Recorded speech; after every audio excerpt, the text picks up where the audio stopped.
Welcome to the LOGSTAT, the Army's premier podcast on all things sustainment, where we analyze new developments, discuss current trends, and forge the path ahead for the next generation of sustainment soldiers.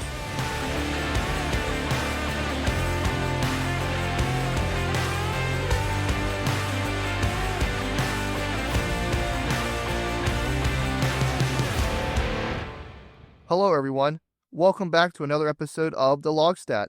I'm your host, Captain Garrett Powell. We're back to continue the dialogue with Major Jonathan Shackelford as we tackle the question, why have we not won the war in excess? If you haven't listened to part one of this two-part episode series, then I highly implore you to give that one a listen before proceeding with today's episode. Now, without any further delay, let's dive back into our conversation. So, say I'm sitting here, I have a piece of equipment. The Army says it's excess, but I actually use it. I don't want to get rid of something. Mhm. Am I able to keep this? Because, there is times where I want to get rid of all this stuff, like a whole pile of stuff, but the one piece that I actually want to keep, the Army's trying to take from me. Is there a way that I could still keep that? Yes. So by policy, you're going to have your ACOM, right? That's your 4-star command, write a letter essentially to the HQDA G357 of the Army and say, we want to keep this. Now, that's not a good answer because I guarantee you no 4-star is going to write a letter saying, I want to keep this to the 3-star 357 of the United States Army. It rarely happens. It does, but it's rare. That being said, there's almost two different kinds of excess, right? Number one is it's excess on your property book, right? You're the commander or a commander. No one's going to take that property from you because you're the commander. Just because it's excess doesn't mean it gets taken from you, which is part of the reason we're in this boat, right? Supply is a command responsibility. So if you have excess, you have to offer it up. And you do that by creating a PSD. So if you've got 5 Humvees that are excess and one of them's great, and you need that Humvee because it's got like a shelter on the back and the AC actually works and it probably serves a real reason, but importantly, AC works. And you don't want to offer up that Humvee, no one's going to take that Humvee from you. You offer up what property is excess to get rid of. It's the commander's responsibility. Now, that's not to say that your superordinate commanders, right, your battalion commanders, your brigade commanders, your divisions, or their commands are going to take it from you. But if they decide to take it from you and you're a commander, you can submit a reclama to them, and that's local policy, right? But at the Army policy level, no, you can't keep excess. Again, that goes back to the common sense of because you're not getting Class 9 repair funds for it. But if we get away from policy, you're a commander, you submit a reclama saying, I need this for this reason, common sense will more than likely win that battle. However, there's another type of excess. And this is a type of excess that you cannot retain. It's called MDL. MDL is the master divestiture list. When a piece of equipment, specifically a NIN, when a NIN hits the MDL, that's the master divestiture list, that means that the Headquarters Department of the Army G357 has decided that this specific item by this NIN is no longer going to stay in the Army. We are going to cut supply lines. We will no longer even stock supply. DLA is not going to keep supplies of this any longer. You cannot maintain that. And this happens a lot. And people get confused too. They see a disposition come down for the LIN of this whatever. So Romeo 30925. It's a PDR 75. It's a radiation detection piece of equipment. The NIN for the PDR 75 falls under the LIN of Romeo 30925. A LIN is a non-existent thing. A LIN is a descriptor of capability. Now, the old PDR 75 with its NIN hit the MDL and you got to get rid of all of them. But there's a more modern NIN of a PDR 75 alpha that did not hit the MDL that still has the same LIN of Romeo 30925. Now, that causes confusion. If you understand that a LIN is a descriptor of a capability and only NINs will hit the master divestiture list, because a NIN is a thing, a LIN is a description, you can kind of alleviate that. But if it hits the MDL, you've got to get rid of it. If you're using it and you need it desperately, there's a more modern version of the capability, or the capability is not needed in your organization any longer. Bottom line is if it hits the MDL, just get rid of it. But everything else you can RU to maintain because again, you're a command. Commands offer up their excess. Commands excess are not taken. Now, again, that can go your higher command is doing some equipment reduction initiative where you might not get that choice. But if it's just your brigade PBO saying you're excess this and you're a company commander and you need this, just go talk to your PBO and explain it to them and they can get rid of the disposition in DST that they created. Yeah, I think that's I really liked how you put it about a nin is something and a len is the descriptor because that trips people up all the time. Yep. And I really think those who are in command or those who are going to be in command at some point need to really understand what those mean, the differences, have a good understanding of the property of a property mark, not just yours, but be able to understand how to read it. And that's going to really pay dividends going forward while you're in command to understand that breakdown. But that's good that we have, there is an avenue. It would definitely be hard seeing a company commander trying to reach out to a four-star. Can you give me a letter to keep this? Uh, but it's just good that there is ways to, especially if it is access, be able to keep it. So, what about things that are just laying around your motor pool? It's not even on the books. Like I open up a container, it's like, what is all this? How do I get rid of all this stuff? Like you're a company commander, your battalion XO comes down, be like, get rid of this, Hmm. turn this in, but it's not on my property book. What do I do? So again, with everything that I say, I'm only talking about policy, and I know I'm saying things, and there's a lot of steps that go into each step I take, and this is going to be no exception. Um, I'll use an example, right? You open a container and there's an M66 ring mount laying in there. Awesome. That's great. It's on nobody's hand or seat. That's not awesome. That's not great. Um, Policy is you FOI that piece of equipment. Your supply For the audience, FOI, just so someone doesn't know what that means. found on installation. FOI it. It's basically a process you go through with your supply representative, whether you have an additional duty or a actual 92 Yankee. You FOI the piece of equipment with your property book office. They will add it to your property book. And you might think, oh, that's bad. No, it's not. It's fine. It's just another process. And once it's on your books and you're trying to get rid of it, you put it on a disposition to get it out of there. Now that's if it's class 7, right? If it's class 2 or class 9, you've got two different avenues to go through. The class 2 and 9, I can't speak to as expertly as I can class 7 because again, I'm a class 7 supply guy, which is a little different. But the class 2 can be processed through the SSA for turn-in. Doesn't require you to add it to your property book, just like the class 9 can be turned back in through the supply or the maintenance channels to the SSA. Um, Same way, it's more paperwork, it is effort, but there are some installations that take initiative, right? Fort Bliss, they had the Iron Reaper yard where you can just bring equipment to them and they have people that they have scrounged up um, to take equipment and do that paperwork for you and turn it into the SSAs. That'll make it easier on you, much like an MDRS does on the industry for class 7. But some installations do have their own 2 and 9 initiatives to alleviate that burden on commanders. But the short and the skinny of it is there's paperwork to do to turn it into the right place. Don't just throw it in the trash. There's a process. It always exists. It's not glorious, but it is necessary. Okay. So yeah, and there's always the process because some people are like, well, just go get rid of it. Next thing you know, it's all sitting in a dumpster. Oh, hey, So please don't do that. so just kind of reiterate, and to have that good solid clarification for the audience. I find there are there's a trailer sitting somehow there's a trailer sitting in the motor pool. It's not on anybody's property book. For instance, use that as an example. Do I have to add that to the property book to turn it in? Yes.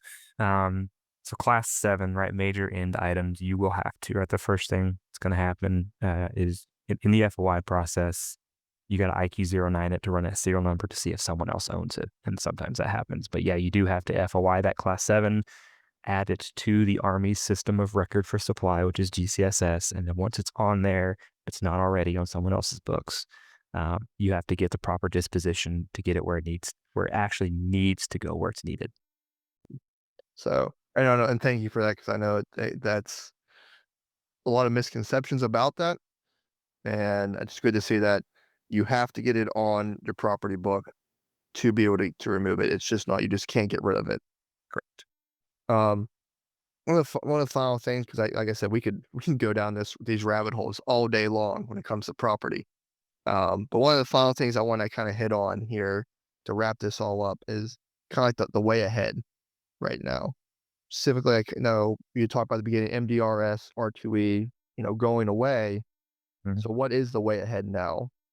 So the way ahead, right, is commanders must emphasize supply, right? And I understand that it's not glorious, it's not a maneuvering operation. However, the way ahead is to use the supply system that exists. And I'm going to support that statement by highlighting that R2E didn't change anything. The only thing R2E did was put a named operation and direct the attention of general officers. Other than that, all it did was alleviate the transfer standards for active duty, laterally transferring to other active duty units. It didn't change anything with depot turn-ins. It didn't change anything with DLA turn-ins. It didn't change any of that. It gave us a named operation that people can place an emphasis and a focus on, and that's it. And then it gave us the ability to give otherwise not mission capable equipment to our sister and brother units on Compo 1. And because a command emphasis was given, R2E was successful in alleviating losing units. Now that's for everyone in the force, right? You, as a logistician, as a supply representative, need to place emphasis and focus on making sure that every year when your MTOs update, you are creating PSDs to get that excess out of there while communicating with your subordinate and supported commanders to understand what they do or don't want to get rid of. Now, that's just at the unit level, right? The worker bees, your brigade PBOs, your division class 7 cells, your core force management personnel and material integrators. For the Army is discussing other avenues because the Army supply policy is good if it's used right. But what we're finding is we're not using the supply policy because the answer to everything is money, right? MDRS has inducted all these R2E pieces of equipment and they haven't gone anywhere. They haven't left.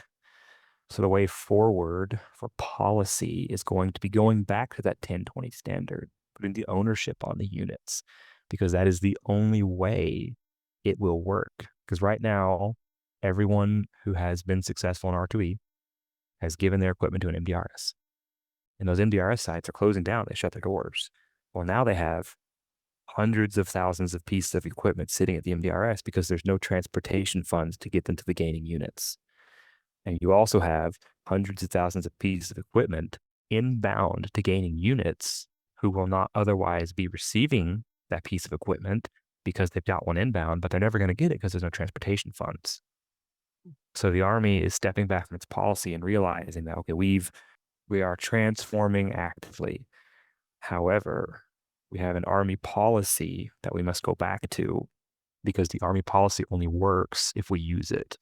Because 980K, all Army excess, MDRS, R2E, if you plot those across time and space and you look at the actual system of record for reporting your supply readiness, and you put that across all time and space, none of those efforts have made a impact on readiness as far as supply goes. None of them, not a single one. You can plot them on there. It's humbling to see. But the only thing that's going to work is a command emphasis on the system and using it as such. And then the Army has to fund the transportation of the equipment to get where it needs to go. They have to fund the storage of the equipment when it gets there, whether it's a depot. If it's a depot, you have to pay for it, believe it or not, while it sits there. And then the Army has to fund the maintenance repair lines that currently do not exist for the influx of equipment that has been turned in that was not being maintained by the force for 20 years of GWAT. The answer to everything is money. The Army is now throwing a lot of money at their Class 7 problem that has been exacerbated by R2E, MDRS, All Army Excess, and 980K. And that's what, at the policy level, we've realized and what we're going towards. And then the policy going forward is going to shift back to us at the unit. We have to maintain our equipment. Because if you look at the future, the Army is no longer the primary focus of the DoD. We're not going to keep getting these GWAT funds that fall out of the sky, and we haven't for a while, but now they're starting to truly shift focus, and we must do what Congress pays us to do, which is maintain our equipment. Mhm. I think it's a great way to look at it. The simplest thing is maintain the equipment that you have today. Goes back to the concept of fight tonight and fight with the equipment you have, the people that you have, and that really begins with maintaining what you have, taking care of what you have. Just because, especially a company commander comes in, you might have a whole bunch of bad equipment, but it's your responsibility as that commander to get that equipment back up to 1020 and maintain the standard that you're given. And it takes effort. It's not something that's going to be easy. Sometimes you got a lot of piles, some bad equipment, but you got to be able to work through those obstacles to get that stuff ready. Because if it's the mentality is fight tonight, you got to be able to fight with the equipment that you have. You're not just gonna um, come in on a brand new piece of equipment. You got to be able to work with what you have. So taking that initiative, fixing what you have, and taking pride in the equipment that you do have. And of course, we can get into so many different discussions there where it gets into ensuring that these operators are signed for and taking care of the equipment that they're supposed to be. Um, there's a whole other discussion on making sure you're signing stuff down correctly and really placing command emphasis on supply and maintenance within your company. Um, but so really, after all that, I mean, is there a way to win this war on excess? There is not, right? Excess is created every year with MTO changes, right? You'll never win, but we've been consistently losing for 20 years. So we're pretty far behind in the war, right? We haven't won a battle in 20 years. And I believe we're going to start winning a little bit of battles, but that comes down to, and I know it's easy for me to say, sitting here in the air conditioning, I'm not at a line unit right now, but we have to do the hard things. We have to start winning the battles of every year when a small M-tone change updates, we get rid of our excess. We do the right thing because the Army supply system does work, and I am smiling and laughing at myself as Lieutenant Shackelford would be shaking his fist at me. Um, it does work. We just have to do the hard thing and do the right thing. Exactly. I completely agree with that. Just takes it's one step at a time. And I really think, as you said, when the MTO change, you get those changes every year, place that as a priority. Like, hey, let's knock this out. I think the simplest thing is for a company commander is you got to do inventories every month. Make that your first thing to do in the month. That first week should just be your admin property week. Get it all done, making sure your equipment's squared away. If you got something coming down that you need to turn in, get it done that first week. So the rest of the month you could focus on training.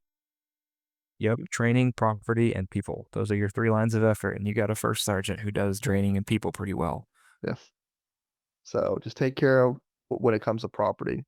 But I just really want to thank you for it's been an awesome conversation. But kind of before we do close out, do you have any good final advice for the sustainment community as a whole from your experience, especially being this MDRS R2E team lead at Army Sustainment Command?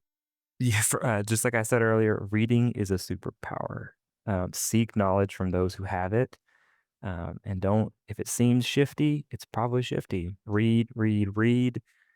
Be a subject matter expert because those commanders that command, they rely on you, right? They rely on you. A general doesn't know. A commander doesn't know. We are the subject matter experts. And if we don't know the answer, they're not going to either. We're there to advise them. So read, seek knowledge, and understand that there's a way to do everything. Don't take no for an answer. I like that. I like that. So where can people find you if any additional follow-up questions? Can absolutely find me on Global. I'm pretty responsive to emails. I give a lot of those from a lot of different people on Forces Command specifically, just because they're large and they're my major customer for the past 2 years. But you find me on Global, find me on Teams. More than willing to answer any questions. Pretty smart on Class 7, and that's about it. Well, I definitely want to thank you, sir, for coming to meet me today. I mean, we could have spent hours talking about this. I know it's been a longer episode, but we really hit the nail on a lot of great topics. And I hope that our audience will be able to take these lessons that we've talked about today and really apply them so that we can continue to start winning some battles, as you said, on this war on excess. And that's really helped these conversations, at least to spark discussions across the force, like how we can be better stewards of property, how we can get get property that is excess turned in, how we get through understanding conditioning codes, getting that TI done, getting those pieces of equipment and property up to 1020 standard. So I just really want to thank you today for all your knowledge. Not a problem. Happy to be here. So once again, thank you. But that is all we have today, folks. Really hope you enjoyed our discussions just as much as I have. Property is a huge passion of mine. Biggest thing is get out in your motor pools and check out your supply cages so that we can continue to win some battles on this war on excess. As always, sustainment leaders start here. See you next time.